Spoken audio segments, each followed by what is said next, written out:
با اینکه خودشون همیشه میگن اساتید چیزی نمیدونن، تا اونجایی که من متوجه شدم خود ایشون هم چیزی نمیدونن و خیلی جالبه.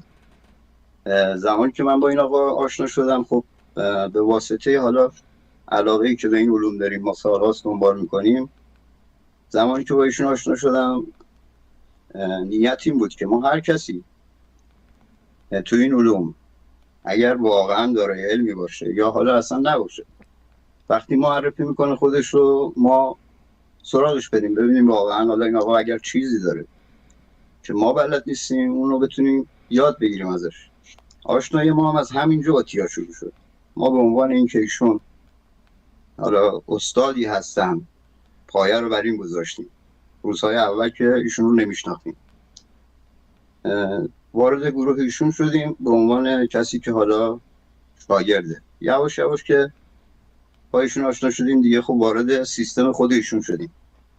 از برنامه‌هایی که حالا داشت، انجمنی که توی تلگرام زد، تا روزی که ما ایشون رو از روی تتویی که روی دستش داشت موفق شدیم شناسایی کنیم، نام اصلیش رو پیدا کنیم، واقعیتش در ایران رو بفهمیم که اینجا هم حتی تحت تعقیب بوده. اینها رو متوجه شدیم و وقتی که بهش گفتیم خودش خیلی تعجب کرد. وقتی زمانی که بهش گفتیم که حتی از تتوی دستش موفق شدیم که پیدا کنیمش، دیگه مجبور شد اومد. حالا رضا جان اونجا بودن، مجبور شد که خودشو معرفی کنه و بگه که اسم فامیل واقعیش چیه. ایشون یه ترفندی رو خب به کار میبره در رابطه با اینکه افراد رو جذب کنه.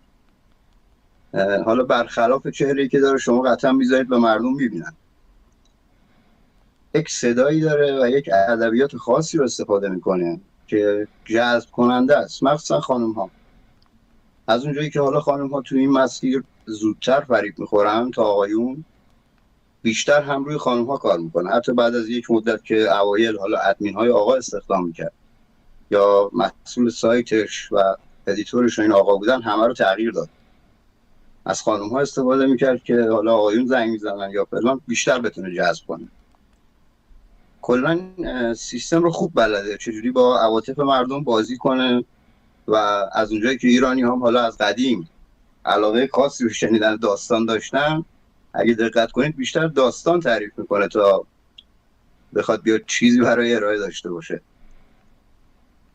جای تعجب هم اینجاست که مردم ما نمیدونم چطوری انگار یه تجربه همه دارن تو این علوم، تا یه شخصی پیدا میشه تو این علوم یه داستان رو شروع میکنه و تعریف کردن، پشمندش کامنتی که براش ردیف میکنه، خود طرف هم اصلا توهم میزنه، باور میکنه که واقعا استاده.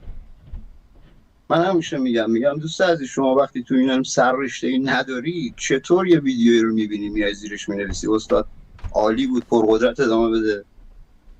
شما میدونید مگه اون استاد اصلا درست میگه یا واقعا سری که برای شما گذاشته اصلا قدرت داره که تعریف میکنید ازش؟ همین باعث میشه یه افرادی مثل ایشون که حالا بقیه هم تازه تحریک میکنن که از مخدر استفاده کنن، نمیدونم گل استفاده کنن، ماشروم بزنن، قطعا خب خودش هم اینا رو استفاده میکنه، بعد فرهنگشان ترویج میکنه. چرا؟ چون یه چیزی خونده فقط یه جایی، همه رو میاد این دیکته‌وار